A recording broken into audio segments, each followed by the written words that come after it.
Hey, I'm Jerome Villegas, And I'm Jeremiah Rome.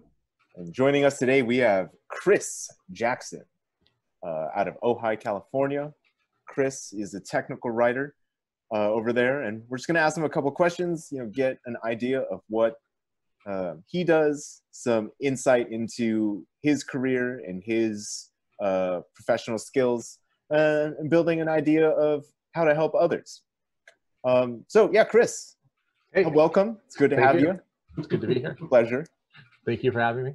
Yeah. So tell us a little bit about yourself right now and your position.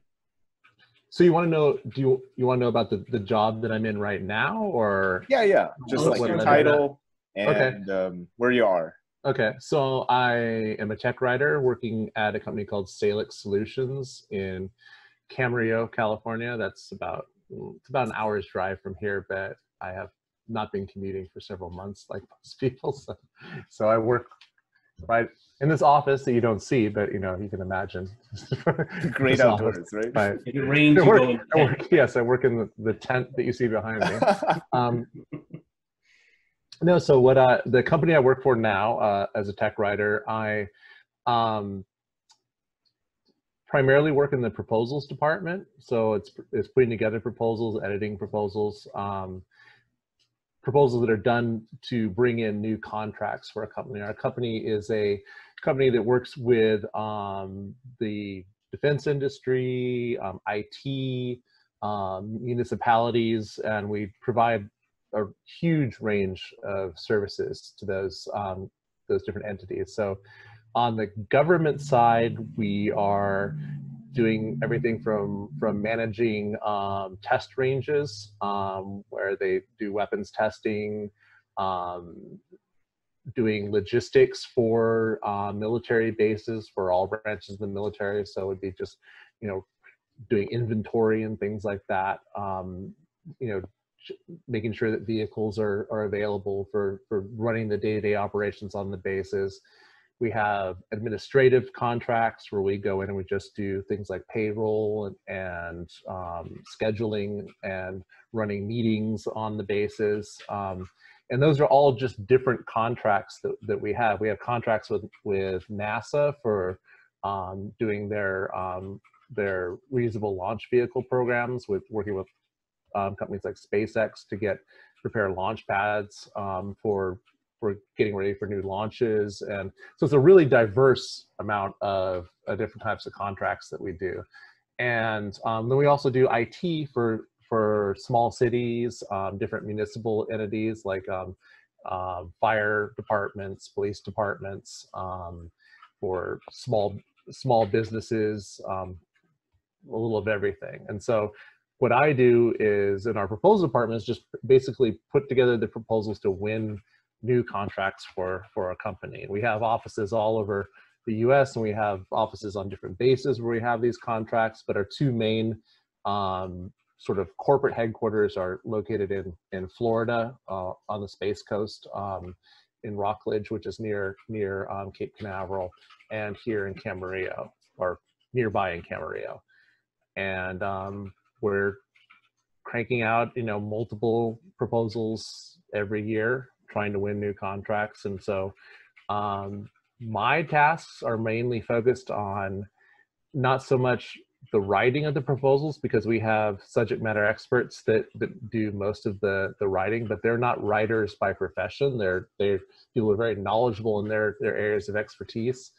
And so I come in and basically clean up what they write and try to get it into a sort of a universal style that fits in throughout the documents that we put out.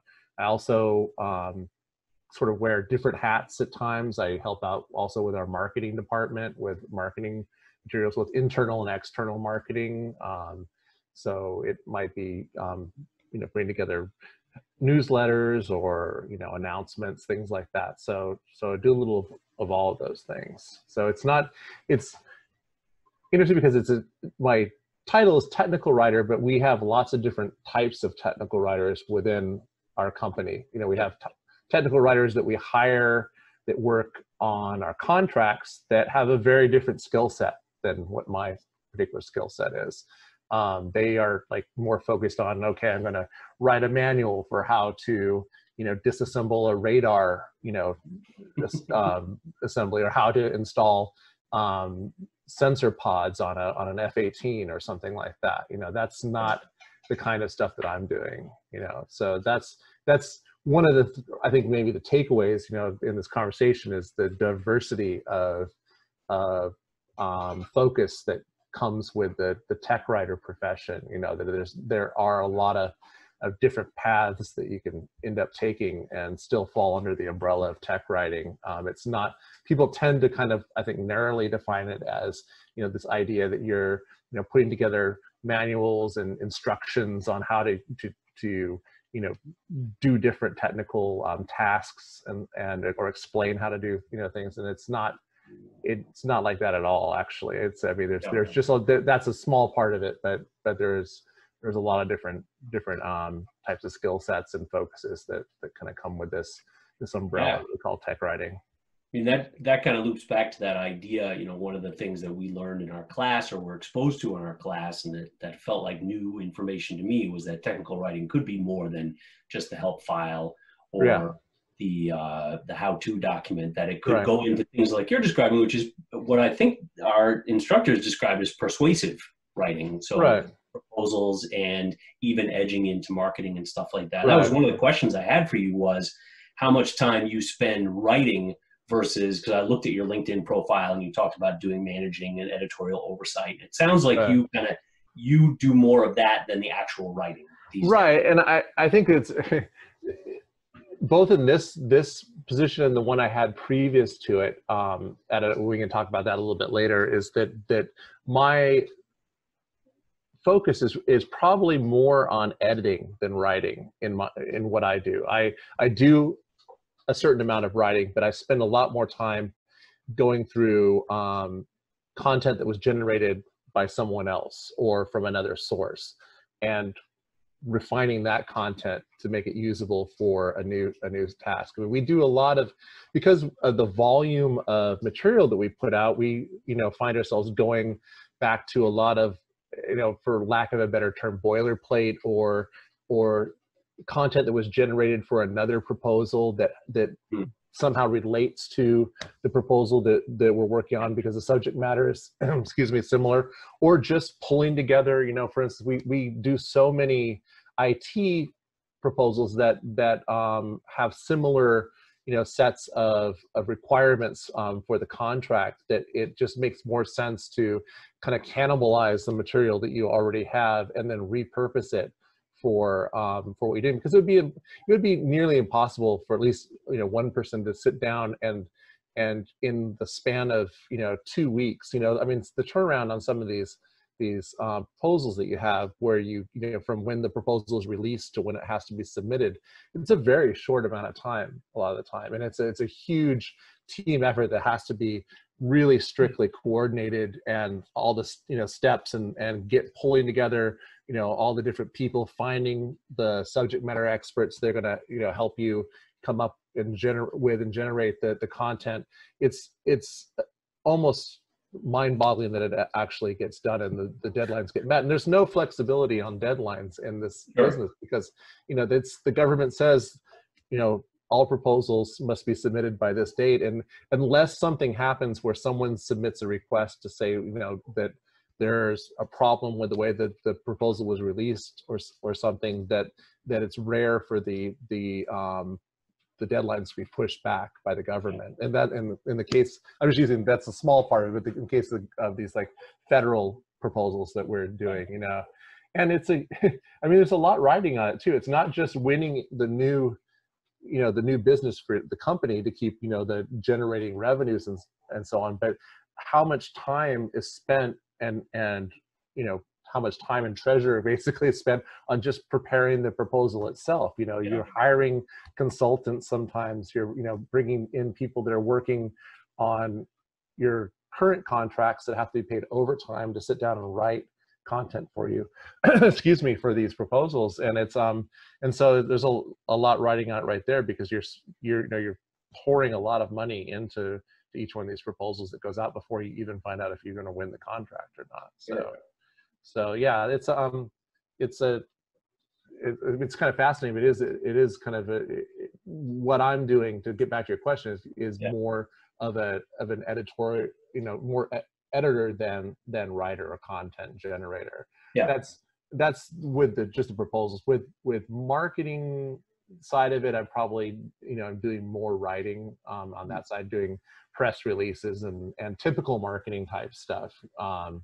So that's in a way, I mean, that's kind of in big picture of kind of what I one of the takeaways that I would want to give people is that the advantage is that you don't have to get narrowly pigeonholed into, even with a particular job. A lot of jobs are looking for people that have a diversity or flexibility of interests in not just narrowly saying I just generate proposals, or I just do strict editing. But if you can write creatively, if you can write technically, if you can mix all of those skills up, that's going to make you more valuable to a potential employer, because they would rather have especially if it's a smaller office, they would rather have someone that they could say, okay, over here, if you could, when we don't have a proposal to work on, if you can help out the marketing department, that's great. That's like, one less employee that they have to one less desk and seat to fill. It seems pretty free. It's interesting because it seems like in the people we've talked to at some of the conferences we've been to, it's not uncommon to encounter someone who is the N of one at their company, and they thought they needed a technical writer, so they hired me, but I end up doing a little bit of this and a little bit of that. So it's a great segue into talking about the diversity of your background. Because you've done a lot of journalism, done a lot of maybe what sort of more classic editing, sort of a pencil behind the ear kind of guy. Have you always been interested in writing? I mean, you studied in college. Is that always something? Yeah, in a way. I mean, when I first settled on going to journalism, which is what my background is, and that's where my I'm sorry about that. The door just opened. Edit. It's Sasquatch. Just like a my shirtless son is walking through the background. He might appear mysteriously through that. Oh, see, there he is. So you can see. Yep. He's only phasing through the. You can go ahead. Just they'll edit you out. It actually. The arm. It's just like a detached arm blending through space there. So, excuse me. Let me say a few words to him. Just if you're gonna be playing online, you can't talk to your friends. Okay. Sorry. Okay. I got a whole room full of gamers around me right now, and so lay off the game chat tonight. Okay. Sorry. Let me refocus here. So yeah. So my background was in journalism, and I had coming out of college not really known what where I was going to take that. I think the thing that drew me to it is that I like to write, and I did not want to get sort of pigeonholed into like a very narrow sort of this is the kind of job that I'm going to go into when I get out of school. I wanted to have some options, and I figured that the skills that I would get learning to do journalism, to do editing, would kind of open up some different possibilities.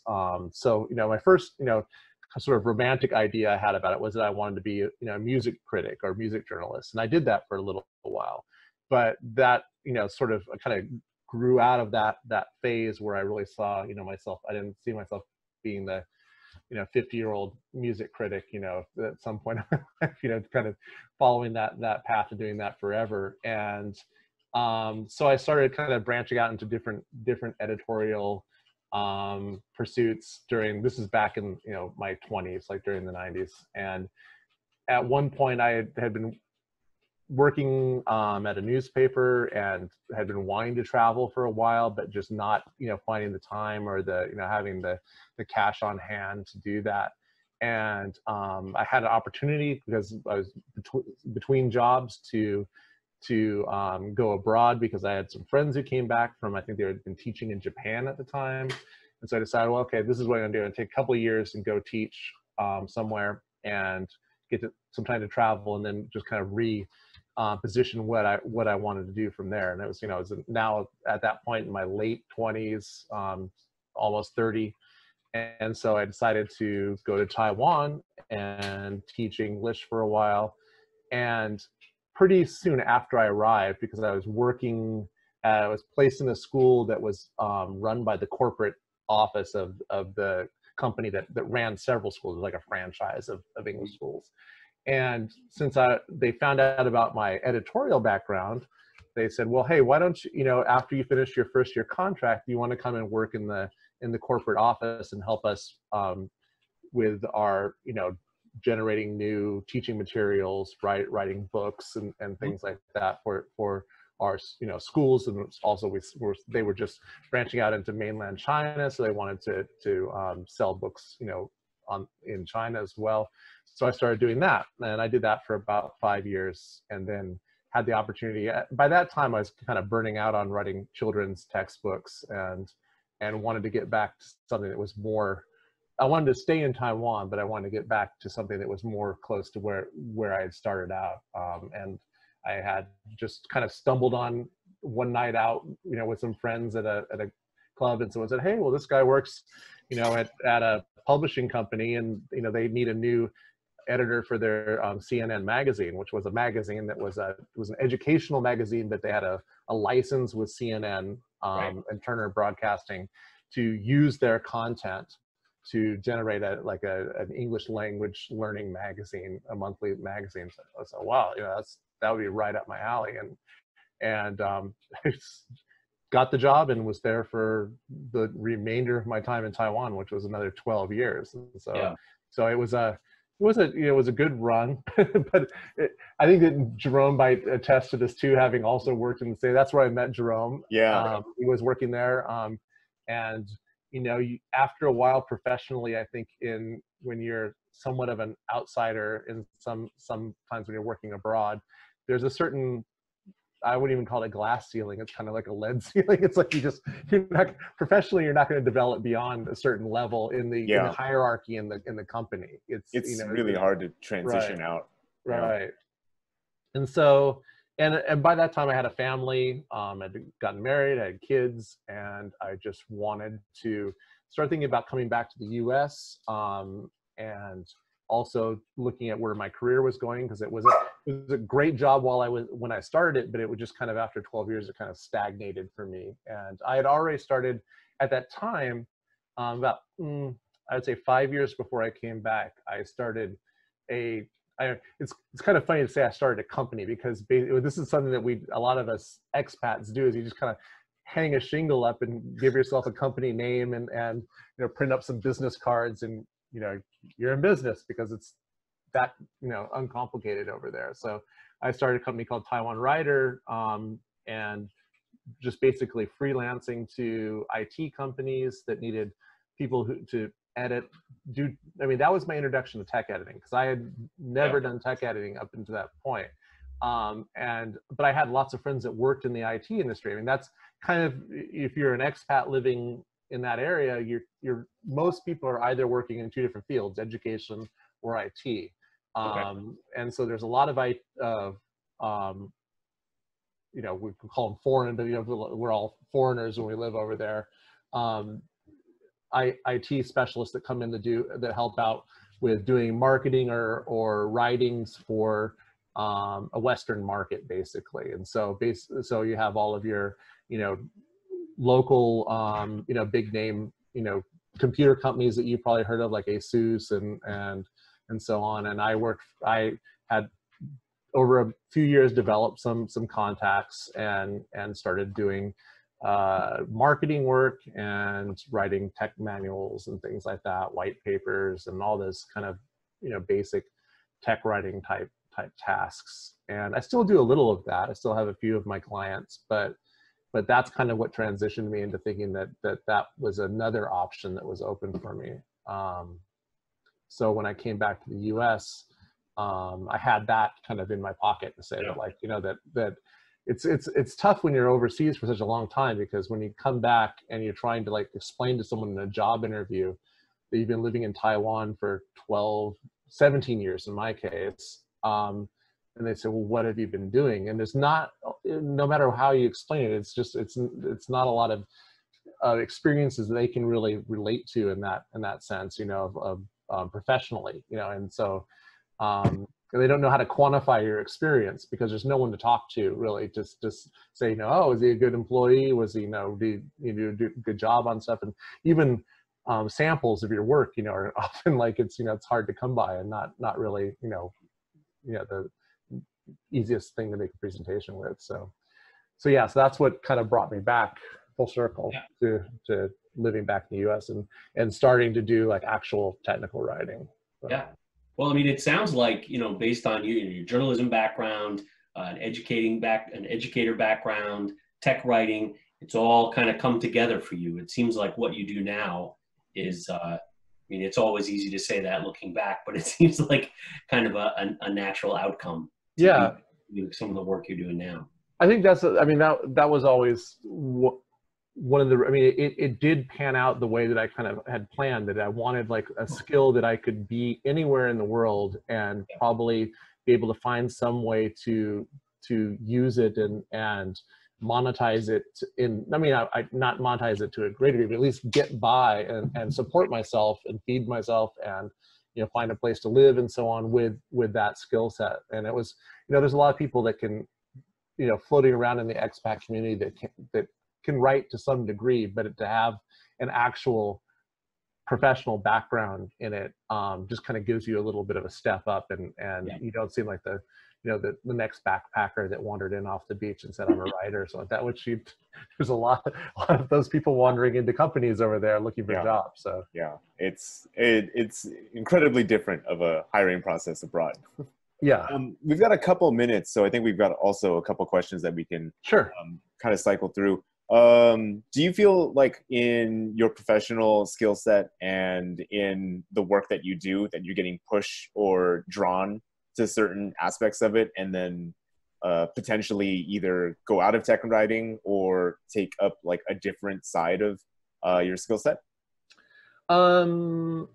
It's a good question. I kind of feel like, you know, all through my career, I kind of went with different kind of ebbs and flows of work that, you know, where it was needed. And so that I never really felt like I was being pushed towards anything as far, rather than just being, you know, having new opportunities open up.